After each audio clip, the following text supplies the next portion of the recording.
Hi, it's Justin from Spalted Stag Studio, and in this video I'm going to build a hand tool cabinet. This video is going to have two parts, and in this first part I'm just going to go over how I clean all my rough sawn lumber up and get it ready for any given project. And I think this is important to go over because I feel like a lot of videos don't show this. So a lot of people don't quite understand the amount of effort that goes in just cleaning up rough lumber.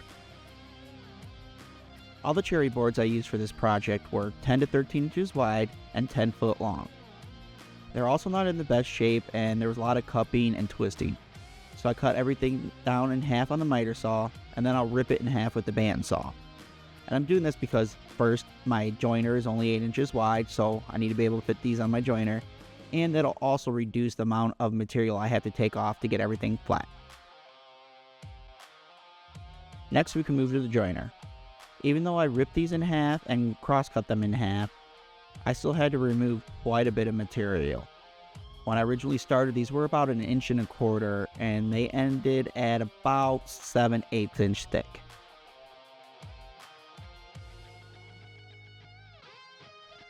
In the video, this is going to look like a quick and easy process.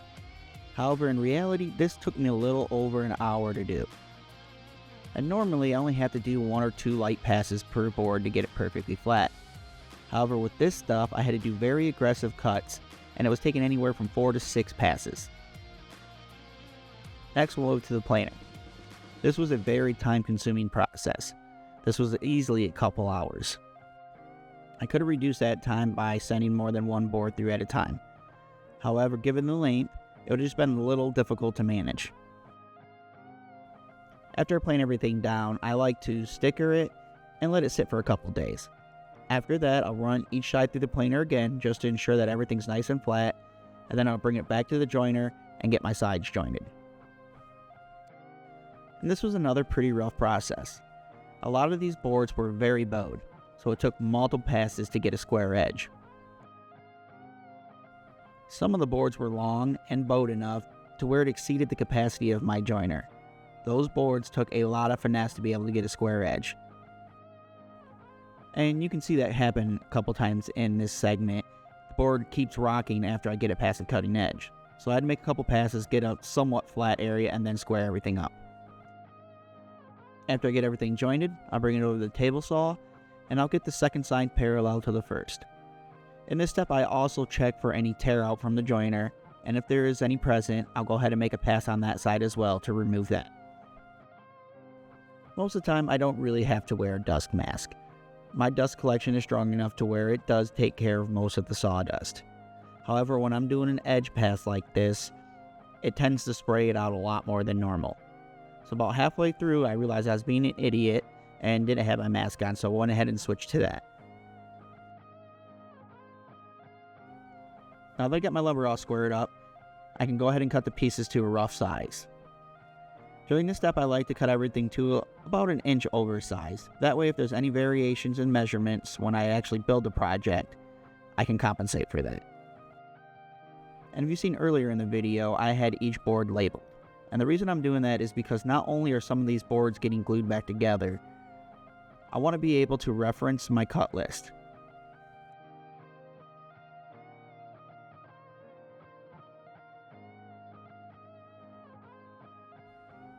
Once I get all the narrow boards cut down to size, I'll go ahead and set them aside and get ready to glue together the wider boards.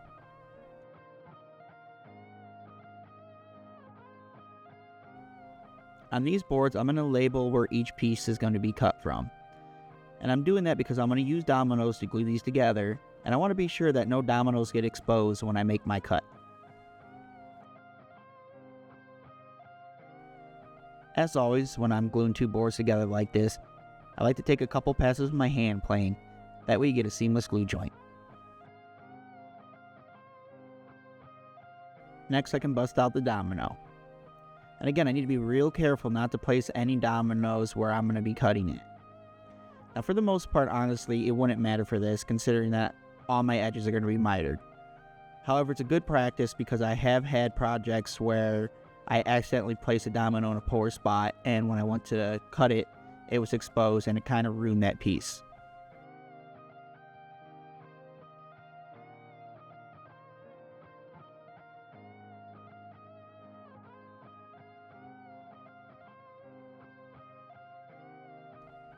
As always when using dominoes, the glue up is a breeze.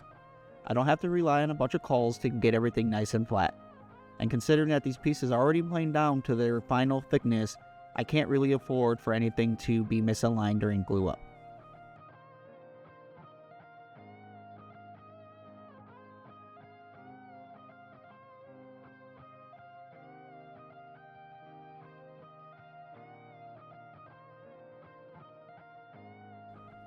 Once I get everything glued up and cleaned, I can go ahead and move it to the table saw and get everything cut down to a rough size.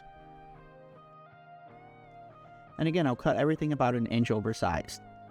And the reason I'm doing that is because there's multiple pieces that I want to be the exact same size, but they're on multiple boards.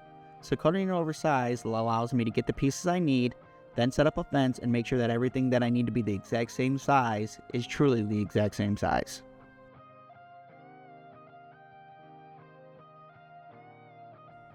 Next, I can switch to ripping the boards down to size. Now I want to be sure to take off equal amounts on each side. That way the glue joint remains in the dead center of the board. It's not a really critical step, however it's one of those things that really stands out if you don't do it right.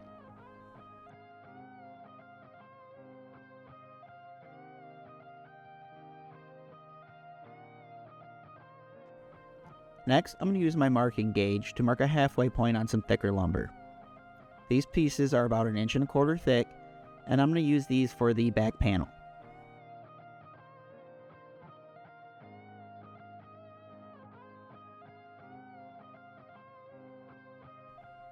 I can now use my marking gauge line as a reference point and resaw everything down to a little over 1/2 inch.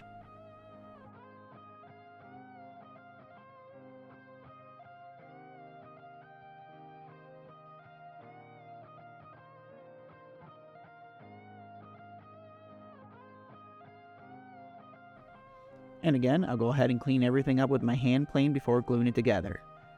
And now in this case, it's a little too thin to use dominoes. I do have a smaller domino, but it really isn't worth the risk.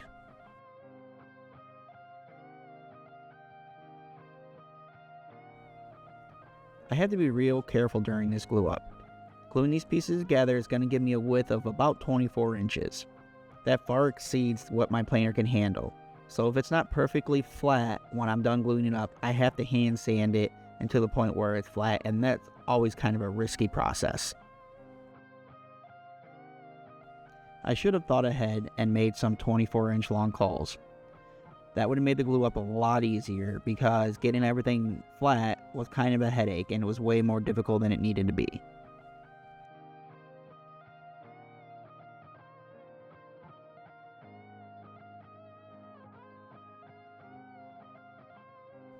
And of course it wasn't perfectly flat, so I did end up having to do a little bit of sanding.